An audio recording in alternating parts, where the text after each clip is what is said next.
नमस्कार विद्यार्थी मित्रांनो, स्वागत आहे आपलं पुन्हा एकदा एम-पी-एस-सी लायब्ररी या आपल्या यूट्यूब चॅनलमध्ये. आज आहे 30 ऑक्टोबर 2025. सुरू करूयात आजच्या चालू घडामोडी. आज आपण पाहणार आहोत 8व्या वेतन आयोगाच्या अध्यक्षा कोण झालेले आहेत.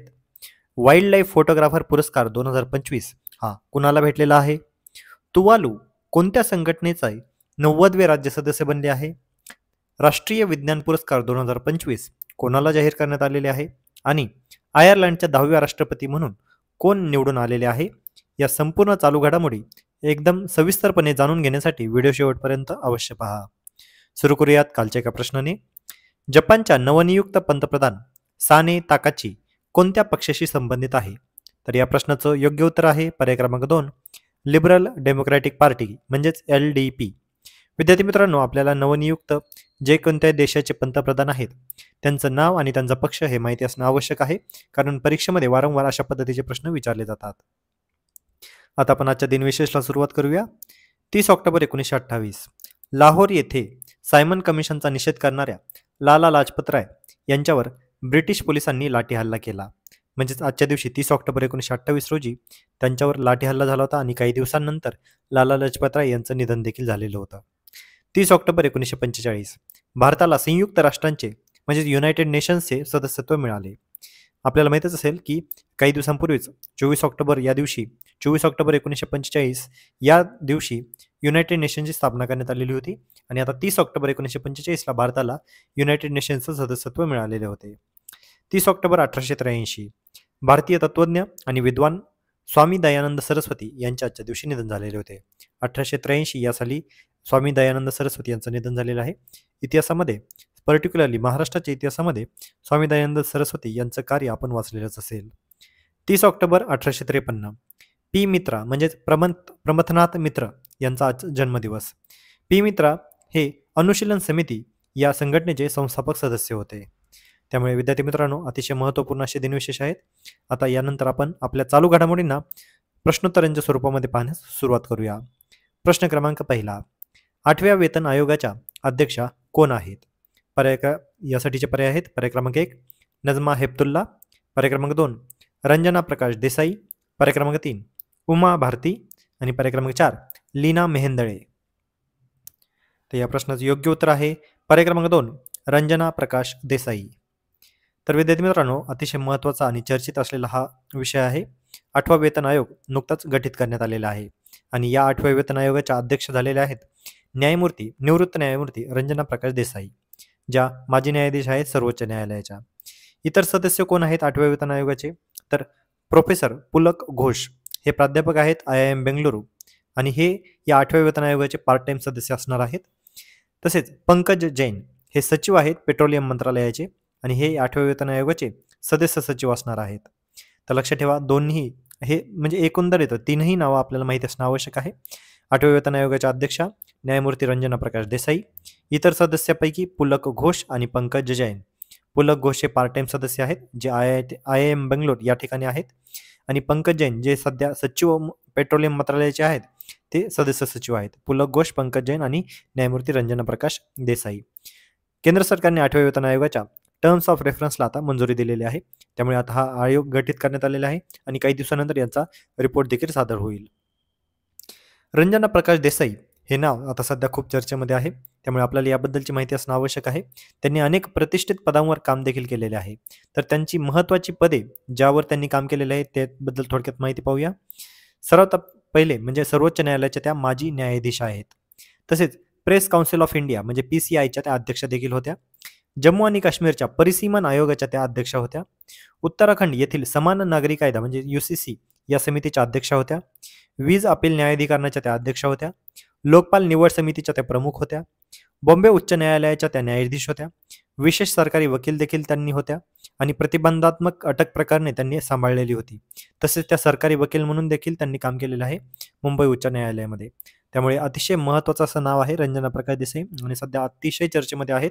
त्यामुळे त्यांनी कोणकोणत्या पदावर काम केलेलं आहे हे देखील आपल्याला माहिती असणं आवश्यक आहे. वळूया पुढच्या प्रश्नाकडे. प्रश्न क्रमांक 2, वाईल्ड लाईफ फोटोग्राफर पुरस्कार 2025 कोणत्या छायाचित्राला मिळालेला आहे.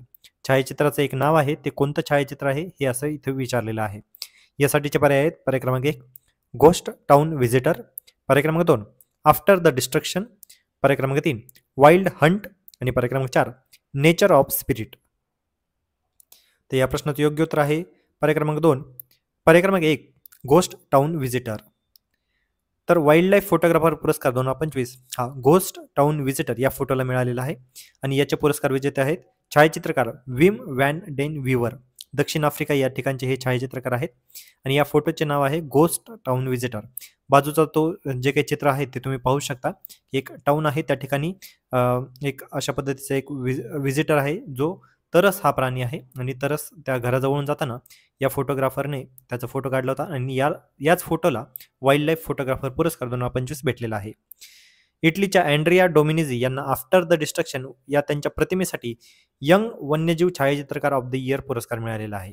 म्हणजे लक्षात घ्या, इटलीच्या अँड्रिया डोमिनिझी यांना आफ्टर द डिस्ट्रक्शन या फोटोग्राफरला या फोटोसाठी मिळालेला आहे, परंतु वाईल्ड लाईफ फोटोग्राफर पुरस्कार हा घोस्ट टाउन व्हिजिटर या फोटोला भेटलेला आहे आणि यंगचा पुरस्कार आफ्टर द डिस्ट्रक्शन यांना भेटलेला आहे. वळूया पुढच्या प्रश्नाकडे. प्रश्न क्रमांक 3 तुवालू कोणत्या संघटनेचे 90वे राज्य सदस्य बनलेले आहे? यासाठीचे पर्याय आहेत पर्याय क्रमांक 1 WHO, पर्याय क्रमांक 2 WTO, पर्याय क्रमांक 3 आसियान आणि पर्याय क्रमांक 4 IUCN. तर या प्रश्नाचं योग्य उत्तर आहे पर्याय क्रमांक 4 IUCN. तर तुवालू हा IUCNचा आता 90वा सदस्य देश झालेला आहे. तुवालू हे आंतरराष्ट्रीय निसर्ग संवर्धन म्हणजे IUCNचे 90वे राज्य सदस्य बनले आहे. हा पश्चिम मध्य प्रशांत महासागरातील एक बेट देश आहे ज्याचे क्षेत्रफळ अवघे 26 चौरस किलोमीटर एवढे आहे. जगातील हा 4था सर्वात लहान देश आहे आणि ऑस्ट्रेलिया आणि हवाईच्या मध्यभागी हा देश स्थित आहे. त्यामुळे लक्षात ठेवा IUCNचा 90वा सदस्य देश तुवालू. वळूया पुढच्या प्रश्नाकडे. प्रश्न क्रमांक 4 राष्ट्रीय विज्ञान पुरस्कार 2025 कोणाला मरणोत्तर जाहीर झालेला आहे?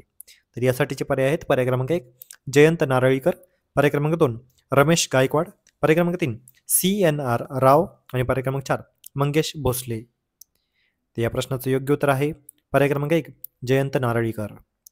तर विद्यार्थी मित्रांनो, अतिशय महत्त्वाचा असा पुरस्कार आहे आणि या पुरस्काराचे हे दुसरेच वर्ष आहे, त्यामुळे आपल्याला याबद्दलचा प्रश्न विचारण्यात येऊ शकतो.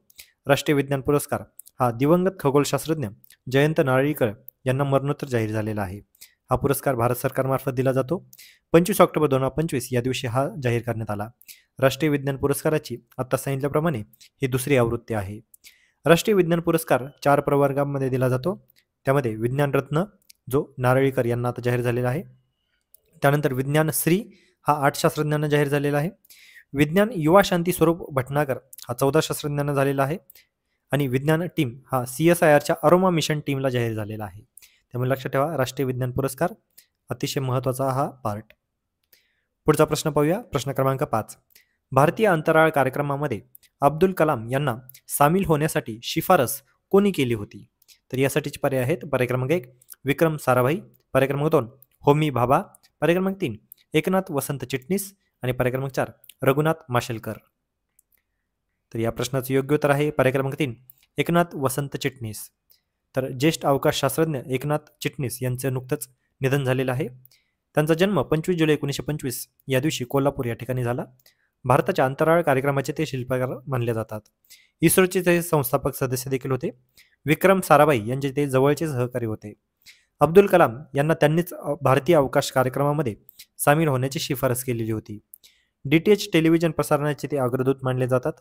अहमदाबादमधील स्पेस ॲप्लिकेशन सेंटरचे म्हणजे SACचे ते दुसरे संचालक राहिलेले आहेत. तसेच ते PTIचे सदस्य होते आणि 2 वेळा अध्यक्ष देखील होते. 1985 मध्ये त्यांना पद्मभूषण पुरस्काराने सन्मानित देखील करण्यात आलेले आहे. नाव लक्षात ठेवा ज्येष्ठ अवकाशशास्त्रज्ञ एकनाथ चिटणीस. पुढचा प्रश्न पाहूया. प्रश्न क्रमांक 6 आयर्लंडच्या 10व्या राष्ट्रपती म्हणून कोण निवडून आलेले आहे? यासाठीचे पर्याय आहेत पर्याय क्रमांक 1 हिदर हम्फ्रीज, पर्याय क्रमांक 2 मेरी रॉबिन्सन, पर्याय क्रमांक 3 लिओ वराडकर आणि पर्याय क्रमांक 4 कॅथरीन कॉनॉली. तर या प्रश्नाचं योग्य उत्तर आहे पर्याय क्रमांक 4 कॅथरीन कॉनॉली. तर कॅथरीन कॉनॉली या आयर्लंडच्या 10व्या राष्ट्रपती झालेल्या आहेत. त्यांची निवड 25 ऑक्टोबर 2025 या दिवशी करण्यात आली आहे. आयर्लंडच्या त्या 10व्या राष्ट्रपती बनलेल्या आहेत. तसेच त्या आयर्लंडच्या 3ऱ्या महिला राष्ट्रपती देखील आहेत. त्या अपक्ष म्हणून लढल्या आहेत. कॉनॉली यांना 9,15,143 इतके मतं भेटलेले आहेत, जी 63.4% इतकी आहेत. आयर्लंडच्या अध्यक्षीय निवडणुकीच्या तोंडावर इतिहासामध्ये सर्वाधिक टक्केवारी आणि सर्वाधिक मतसंख्या ही आहे. प्रतिस्पर्ध्या फाईन गेल पक्षाच्या हिदर हम्फ्रीज यांना 29.5% मते मिळाली. कॅथरीन कॉनली 2016 पासून आयर्लंडच्या संसदेत गॅल्वे मतदारसंघाचे प्रतिनिधित्व करत आहेत. नाव लक्षात ठेवा, कॅथरीन कॉनली आयर्लंडच्या 10व्या राष्ट्रपती. तर विद्यार्थी मित्रांनो, या होत्या आजच्या चालू घडामोडी. तर आजच्या अतिशय महत्त्वपूर्ण अशा चालू घडामोडीवर आधारित मी एक प्रश्न विचारणार आहे, ज्या प्रश्नाचं उत्तर तुम्ही सर्वांनी आता कमेंटमध्ये द्यायचं आहे. प्रश्न आहे, खालीलपैकी रंजना प्रकाश देसाई यांनी कोणते पद भूषवलेले नाही? तर यासाठीचे पर्याय आहेत. पर्याय क्रमांक 1, जम्मू काश्मीर परिसीमन आयोगाच्या अध्यक्षा. पर्याय क्रमांक 2, प्रेस काउन्सिल ऑफ इंडियाच्या अध्यक्षा. पर्याय क्रमांक 3, सर्वोच्च न्यायालयाच्या मुख्य न्यायाधीश. पर्याय क्रमांक 4, उत्तराखंड समान नागरिक संहिता समितीच्या अध्यक्षा. तर या प्रश्नाचं योग्य उत्तर तुम्ही सर्वांनी आता कमेंटमध्ये द्यायचं आहे. जे कोणीही विद्यार्थी या प्रश्नाचं योग्य उत्तर कमेंटमध्ये देतील त्यांच्या कमेंटला नक्कीच लाईक देखील देण्यात येईल. तर विद्यार्थी मित्रांनो, या होत्या आजच्या चालू घडामोडी. तर अशाच अधिकाधिक इन्फॉर्मेटिव्ह कंटेंटसाठी आपल्या MPC लायब्ररी या यूट्यूब चॅनलला सबस्क्राईब करायला अजिबात विसरू नका. धन्यवाद.